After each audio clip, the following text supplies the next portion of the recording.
Hello, नमस्कार भाइयों।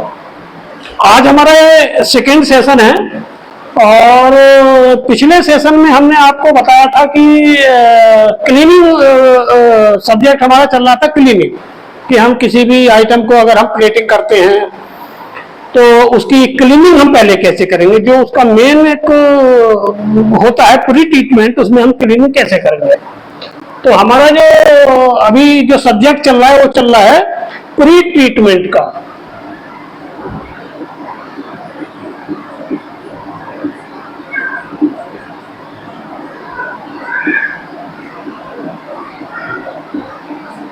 Pre treatment, तो देखिए प्री ट्रीटमेंट में हमने आपको बताया था इससे पहले सेशन में कि उसमें हम जो है बफिंग ग्राइंडिंग करेंगे, बफिंग करेंगे और डीग्रीजिंग करेंगे। ठीक है, डीग्रीजिंग से आगे का हम बताते हैं आपको डीग्रीजिंग से आगे और क्या क्या करना होता है। इसके बाद में हमें करना होता है इलेक्ट्रो क्लीनिंग। इलेक्ट्रो क्लीनिंग से पहले अगर हम डीग्रीजिंग करते हैं तो डीग्रीजिंग के भी 2 या 3 ऑप्शन होते हैं, वो मैं पहले बताता हूं।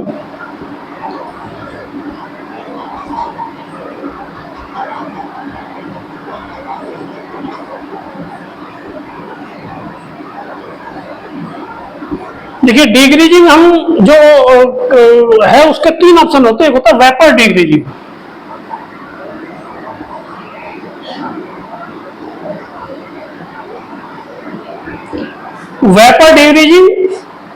वेपर डीग्रीजिंग में जैसे ट्राइक्लोरोइथिलाइन होता है, TCE,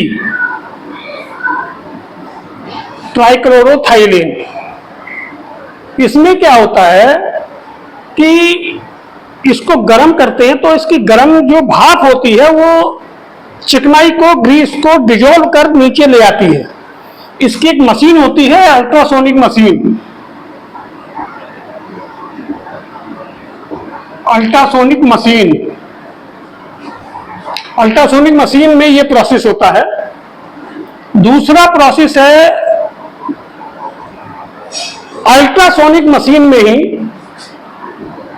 एल्कलाइन डीग्रीजिंग।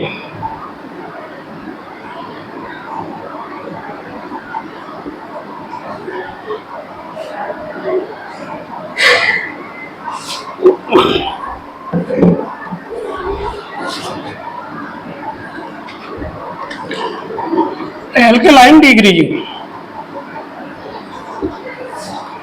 डीग्रीजिंग में क्या होता है कि जो TCE है इसकी जगह एल्कलाइन केमिकल रहता है,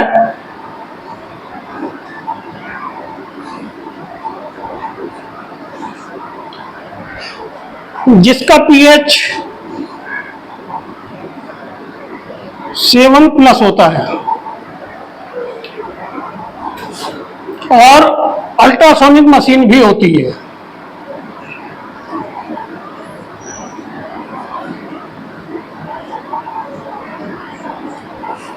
ठीक है, ये हो गया सेकंड ऑप्शन।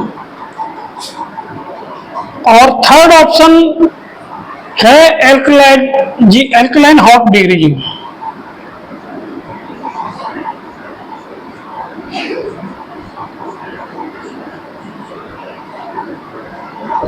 इसमें क्या होता है, केमिकल का एक टैंक बना लेते हैं, उसमें एल्कलाइन केमिकल होता है, से pH 7+ वाला केमिकल होता है। उस केमिकल में पीस को 10 से 15 मिनट के लिए डुबो दिया जाता है और वो केमिकल जो है उस चिकनाई को खींच लेता है। तो इस तरह से 3 तरह से डीग्रीजिंग की जाती है। ठीक है, तो ये डीग्रीजिंग का पूरा प्रोसेस हो गया। डीग्रीजिंग के बाद जो नेक्स्ट प्रोसेस आता है जो हम इलेक्ट्रोप्लेटिंग में करते हैं वो करते हैं इलेक्ट्रोलाइटिक क्लीनिंग। ये वीडियो पॉज करके आप इसको नोट कर सकते हैं। इसके बाद सेकंड प्रोसेस है इलेक्ट्रोलाइटिक क्लीनिंग।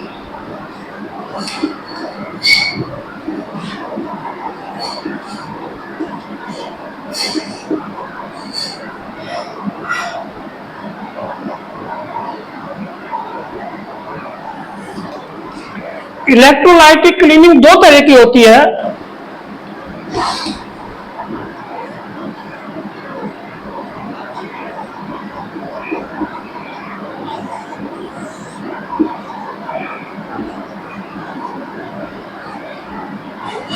कैथोडिक क्लीनिंग और एनोडिक क्लीनिंग। कैथोडिक क्लीनिंग में जो पीस होगा वो कैथोड बनेगा, और एनोडिक क्लीनिंग में जो पीस होगा वो एनोड बनेगा। ठीक है, मतलब इसको रिवर्स करंट बोलते हैं।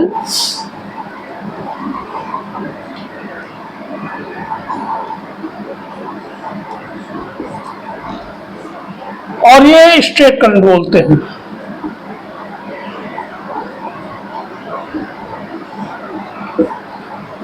तो इस तरह से ये क्लीनिंग होती है दोनों। अब कौन सी क्लीनिंग की कहाँ रिक्वायरमेंट होती है? वैसे तो जनरली अगर आप बहुत स्टैंडर्ड प्रोसेस में जाएंगे तो हर मेटल के लिए दोनों क्लीनिंग जरूरी है। लेकिन अगर आपके पास स्पेस कम है या आप एक छोटा ट्रायल करना चाह रहे हैं, बहुत छोटा सा कोई, तो आपको एक बहुत मोटा सा मैं फार्मूला बता देता हूं। जो नॉन फेरस मेटल होते हैं, जिसमें आयरन की मात्रा नहीं होती, जैसे ब्रास है, कॉपर है, एल्युमिनियम है, और जितने भी इस तरह के कुछ एलॉय होते हैं जिसमें फेरस नहीं होता, तो या जो हम कह सकते हैं सॉफ्ट होते हैं बहुत ज्यादा, तो उनके अंदर हमारी कैथोडिक क्लीनिंग होती है।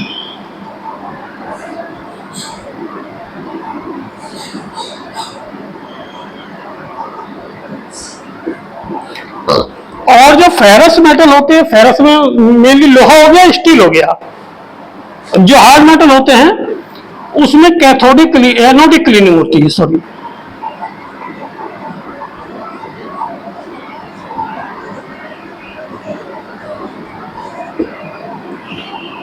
उसमें एनोडिक क्लीनिंग होती है।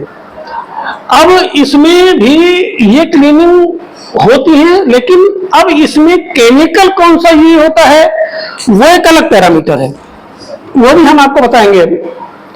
तो इसमें केमिकल भी मेटल वाइज डिफरेंट करना पड़ता है, तो उसका हम आपको बता रहे हैं, वो आप देखिए।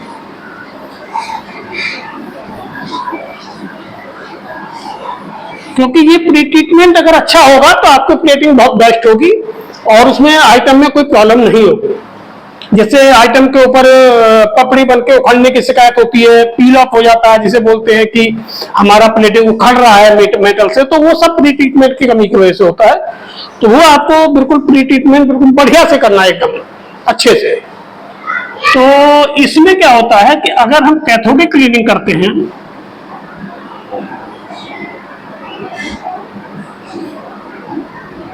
और एनोडिक,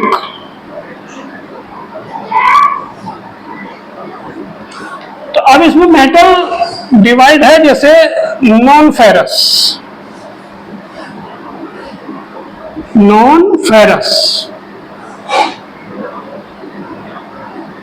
इसको शॉर्ट फॉर्म में ही एन बोल देते हैं, नॉन फेरस।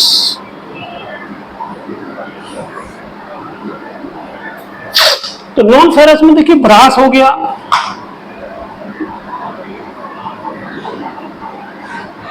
कॉपर हो गया, सिल्वर हो गया, गोल्ड हो गया। जो प्लेटिंग जनरल होती है वो मैं आपको बता रहा हूं, जिस पीस के ऊपर प्लेटिंग होती है। जैसे हम गोल्ड के ऊपर गोल्ड करते हैं, सिल्वर के ऊपर गोल्ड करते हैं, सिल्वर के ऊपर सिल्वर भी करते हैं, कॉपर के ऊपर गोल्ड सिल्वर करते हैं, कॉपर के ऊपर निकल करते हैं, ब्रास के ऊपर निकल करते हैं, ब्रास के ऊपर और भी कई तरह की प्लेटिंग निकल वगैरह हम कर सकते हैं। और इसी तरह से एल्युमिनियम हो गया,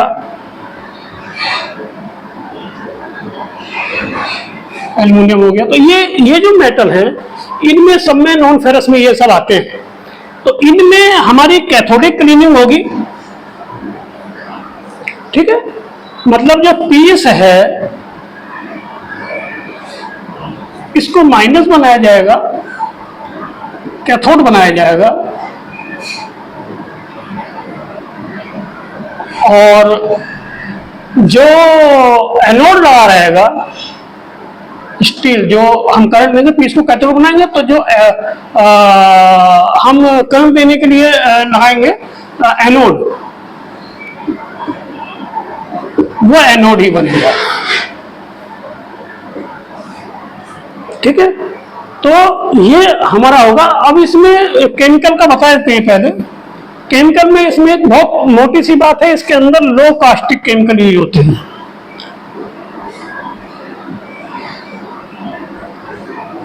जिनके अंदर कास्टिक कम हो, क्योंकि कास्टिक हमारा एल्युमिनियम पे, ब्रास के अंदर जिंक होता है, जिंक पर इन पर अटैक करता है। ठीक है, तो केमिकल कौन से होंगे, वो सब कंपनियां बनाती हैं, वो सब इसी चीज की प्रोप्राइटरशिप होती है कंपनियों की। आप किसी भी इंजीनियर से बात करेंगे, जब कोई प्लेटिंग आप सेटअप लगाएंगे, तो मुझे कौन सा केमिकल चाहिए वो आपको बताएंगे कि भाई आपको इस मेटल पे हमारा ये प्रोडक्ट आपका काम करेगा। ठीक है, इसके अलावा दूसरा होता है हमारा एनोडिक।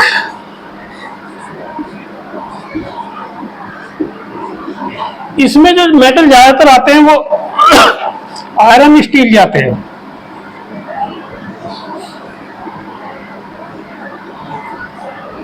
इसमें जो पीस होता है उसको एनोड बनाते हैं, और जो एनोड होता है, जनरली एनोड इसको हम बोलते हैं, उसको हम कैथोड बनाते हैं। ओके, और बेसिकली क्या होता है, कैथोड जो होता है माइनस होता है और एनोड प्लस होता है। ये आप देख रहे हैं ना, कैथोड पर हमेशा प्लेटिंग चढ़ेगी, मतलब करंट उसकी तरफ भागेगा। तो ये पूरा है। इसमें जो केमिकल होते हैं, केमिकल का रह गया, इसके अंदर ये सब फेरस में आते हैं।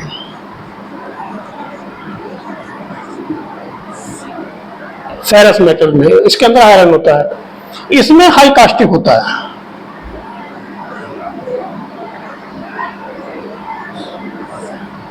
और भी अलग अलग मेटल की, क्योंकि इस तरह से बहुत लंबी डिटेल होती है। अगर हम यहां पर आएंगे तो जो एल्युमिनियम के लिए केमिकल होगा वो बिल्कुल कास्टिक फ्री होगा।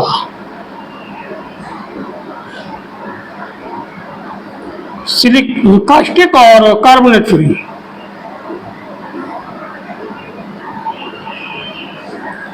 तभी वो कर पाएगा, नहीं तो कास्टिक और कार्बोनेट दोनों एल्युमिनियम के ऊपर अटैक करते हैं, उसको ब्लैक कर देते हैं, उसमें ईचिंग कर देते हैं, मतलब उसके अंदर गड्ढे पड़ जाएंगे अगर ज्यादा देर रह गया तो ये हमारा क्लीनिंग का प्रोसेस है पूरा। इसको हम प्री ट्रीटमेंट बोलते हैं। ये हमें करना जरूरी होता है।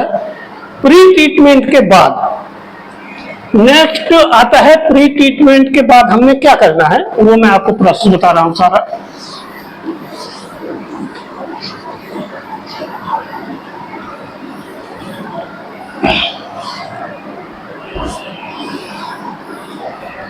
प्री ट्रीटमेंट के बाद प्रोसेस आता है न्यूट्रलाइजेशन का, क्योंकि हम क्या करते हैं, हम प्री ट्रीटमेंट में कास्टिक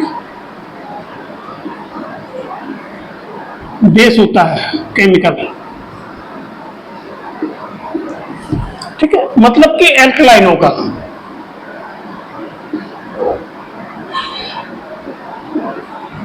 एल्कलाइन केमिकल होगा।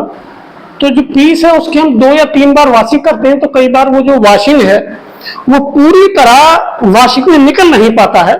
तो जैसे हम क्लीनिंग करेंगे उसके बाद 2 बार धुलाई करेंगे या 1 बार धुलाई करेंगे, तो उसमें क्या है कि जो पीस के ऊपर जो चिपका हुआ जो केमिकल की एक लेयर रहेगी वो हट नहीं पाती है। तो उसके लिए हमें एक प्रोसेस करना होता है न्यूट्रलाइजेशन।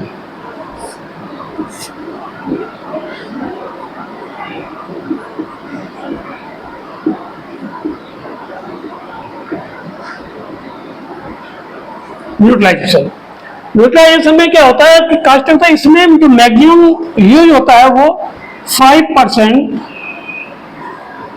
H2SO4 sulphuric acid.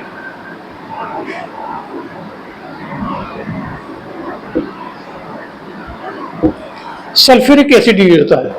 तो इसमें हम केवल डिप करेंगे 2 से 3 सेकेंड और उसको निकाल के फिर वाटर वॉश करेंगे।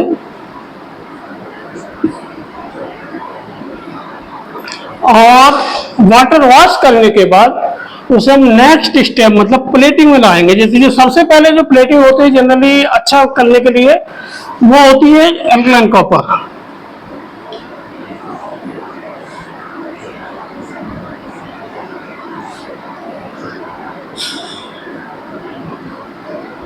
फ्लैश कोटिंग,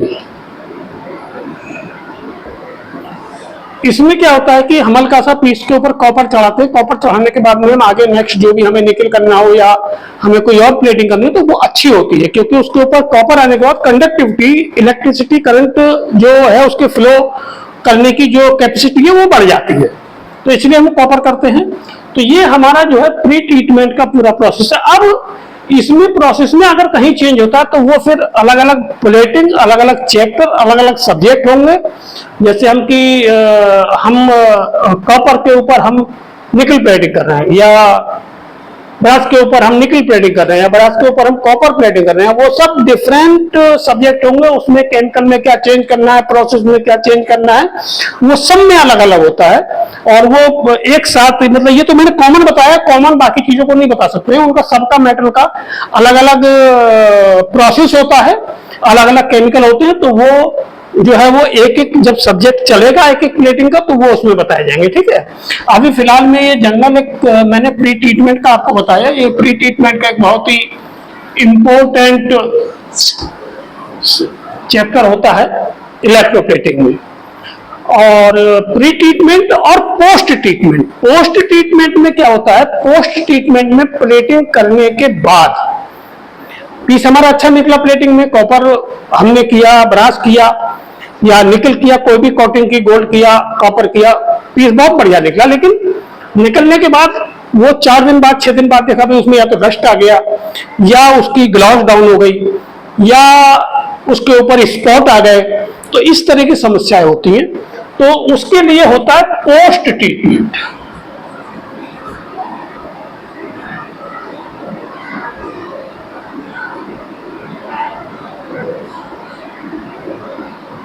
ठीक है, तो पोस्ट ट्रीटमेंट जो होता है वो भी अलग अलग मेटल का अलग अलग होता है। लेकिन यहां पर मैं जनरल कॉन्सेप्ट आपको समझाऊंगा पोस्ट ट्रीटमेंट का, कि पोस्ट ट्रीटमेंट में हम क्या कर सकते हैं। देखिए, पोस्ट ट्रीटमेंट का मतलब होता है कि माल को हम बहुत बढ़िया से वॉशिंग करें। पहली बात इसमें क्या होता है, रिंजिंग उसको हम बोलते हैं टेक्निकल भाषा में। रिंजिंग का मतलब है रनिंग वाटर में धुलाई करना, मतलब पानी टैंक में जा रहा है, रेगुलर पानी टैंक में गिर रहा है, उसमें जब हम धुलाई करते हैं तो उसको रिंजिंग बोलते हैं।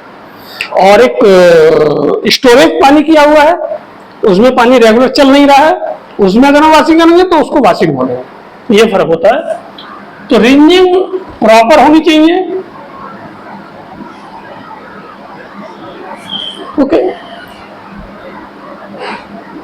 केमिकल जितना ज्यादा डेंस होगा, जितना ज्यादा गाढ़ा होगा, उतनी ही ज्यादा आपको रिंजिंग करनी पड़ेगी। ठीक है, जैसे शहद में आप हाथ डालिए, उसमें उंगली को डाल के निकाल लीजिए, उसकी फिर वाटर में आप धोइएगा तो कम से कम 6 बार धोएंगे तब वो साफ होगा। तो ये जनरल चीज है। अगर ज्यादा गाढ़ा केमिकल है तो उसको ज्यादा बार धोना पड़ेगा। अगर कोई पतला केमिकल है, वो प्रोसेस के ऊपर डिपेंड करता है कि जैसे क्रोम का है तो वो थोड़ा केमिकल डेंस होता है, तो उसको धुलाई करने के लिए कम से कम 3 बार धोते हैं, तब जाके वो पानी क्लियर होगा, नहीं तो येलो येलो येलो होता चला जाएगा। निकल का भी ऐसे ही होता है। फ्लैश कॉपर का तुरंत वाश हो जाता है, एसिड कॉपर का तुरंत वाश हो जाता है। तो कुछ केमिकल ऐसे होते हैं जो वाश दे, मतलब जिसके अंदर कास्टिक होता है वो तो अक्सर देरी से वाश होते हैं। ये वाश होगा, वॉशिंग के बाद ये रिंजिंग होगा, रिंजिंग के बाद होगा न्यूट्रलाइजिंग।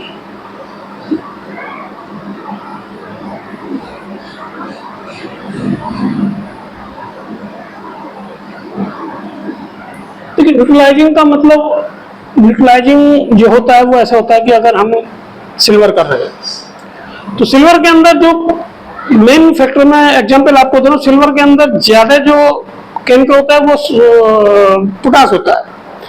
अब पोटास को अगर हम पूरी तरह न्यूट्रलाइज नहीं करते हैं तो आगे वो अटैक करता है और वो सिल्वर के आइटम के ऊपर स्पॉट छोड़ता है। इसी तरह कॉपर में अगर न्यूट्रलाइज नहीं करेंगे तो वो स्पॉट छोड़ेगा। निकल में ऐसा कुछ नहीं है, वो न्यूट्रलाइज वॉशिंग में ही न्यूट्रलाइज हो जाता है। कॉपर में भी कोई प्रॉब्लम नहीं है, क्रोम भी वॉशिंग में न्यूट्रलाइज हो जाता है। तो इसी तरह से अलग अलग प्लेटिंग का होता है, लेकिन मैं जनरल कॉन्सेप्ट आपको समझा रहा हूँ। केमिकल को वॉशिंग होना बहुत जरूरी है। तो न्यूट्रलाइजेशन का मतलब ये हो गया कि अगर हमारा जैसे हम सपोज साइनाइड न्यूट्रलाइजिंग कर रहे हैं,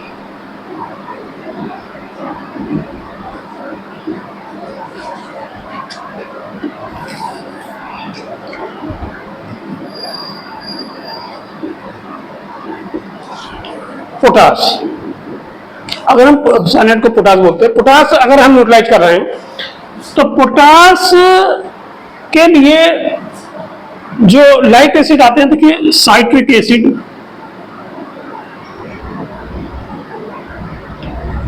साइट्रिक एसिड है,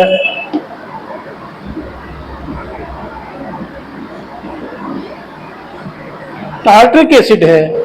तो इन केमिकल के डिब्बा और भी एक दो केमिकल है, कंपनी के प्रोप्राइटरी केमिकल भी आते हैं, वो भी आप ले सकते हैं। मतलब कंपनी एक कई केमिकल का कंपोजिशन फार्मूला बना के देती है कि आप इसमें से 10 ml पर लीटर डालिए और उसमें आपको सिल्वर का माल धोइएगा। इसी तरह सभी प्लेटिंग का आता है। तो ये केमिकल है मेनली, इसमें जब वॉश करेंगे तो पीछे का जो साइनाइड है वो यहाँ सब रिमूव हो जाएगा। उसके बाद फिर वॉश करेंगे, वॉश या रिंज,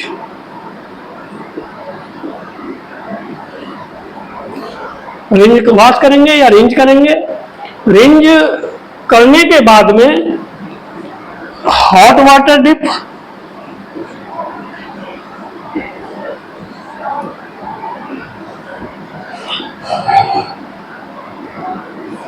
सेंट्रीफ्यूगल ड्रायर,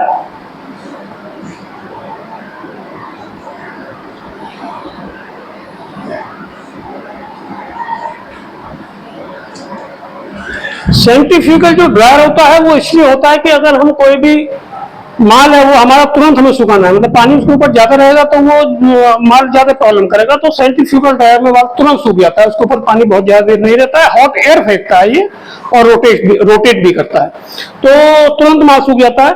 सूखने के बाद में इसके ऊपर हम प्रोटेक्शन के लिए एक लेयर हम कर सकते हैं, जैसे लेकर है,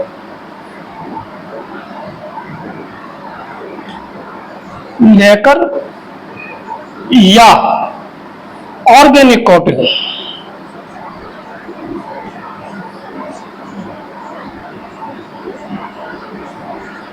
ऑर्गेनिक कोटिंग हर आइटम पे नहीं होती है, जैसे ऑर्गेनिक कोटिंग के लिए सिल्वर के ऊपर हो जाती है, कॉपर के ऊपर हो जाती है, और ऑर्गेनिक कोटिंग किसी मेटल पे अच्छी कामयाब है, किसी पे अच्छी कामयाब नहीं। जैसे कॉपर के लिए बहुत बढ़िया कामयाब ऑर्गेनिक कोटिंग नहीं होती है, उसको थोड़ा सा एक्सटेंड कर देती है, उसके जो प्रोटेक्शन को थोड़ा एक्सटेंड करती है।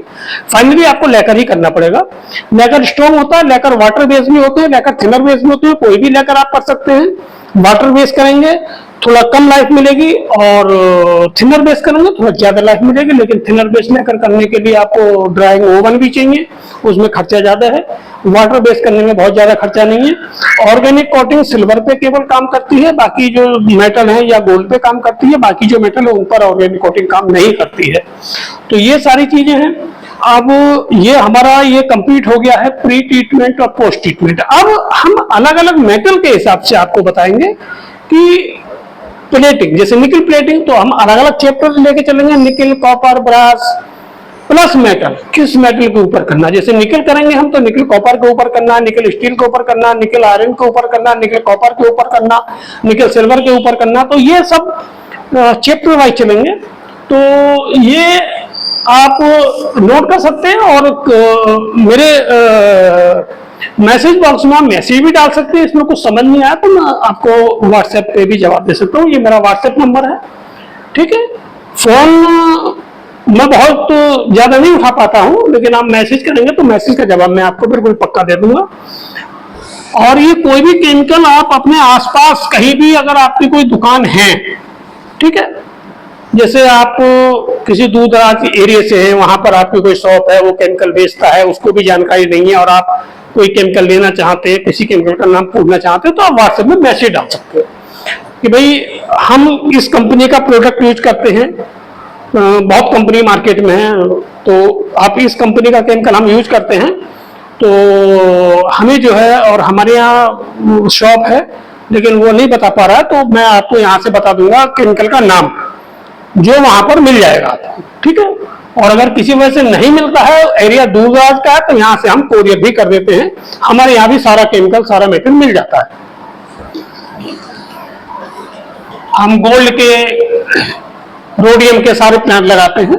वो प्रैक्टिकली वीडियो में बनाऊंगा तो दिखाऊंगा। कुछ मैंने बनाए हैं, लेकिन मैंने अभी लेटेस्ट और मैं कुछ वीडियो बनाऊंगा एक एक करके, तो मैं आपको उसमें सब बताऊंगा कि निकल प्लेटिंग को हम कैसे करते हैं, किस मेटल के ऊपर, आयरन के ऊपर, स्टील के ऊपर, उस सारे प्रोसेस में आपको दिखाऊंगा। ज्यादातर गोल्ड और सिल्वर की रिक्वायरमेंट होती है, जिंक की रिक्वायरमेंट होती है, सारे प्रोसेस में आपको बताऊंगा एक एक करके। आप ये हमारा ये सेशन, दूसरा सेशन था इसका, ये आप अगर देखते रहेंगे तो आपको इससे बहुत बेनिफिट मिलने वाला है।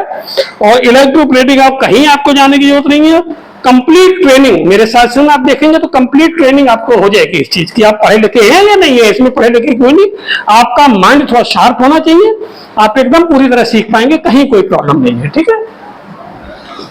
तो आज के लिए इतना ही भाई साहब, दोस्तों नमस्कार।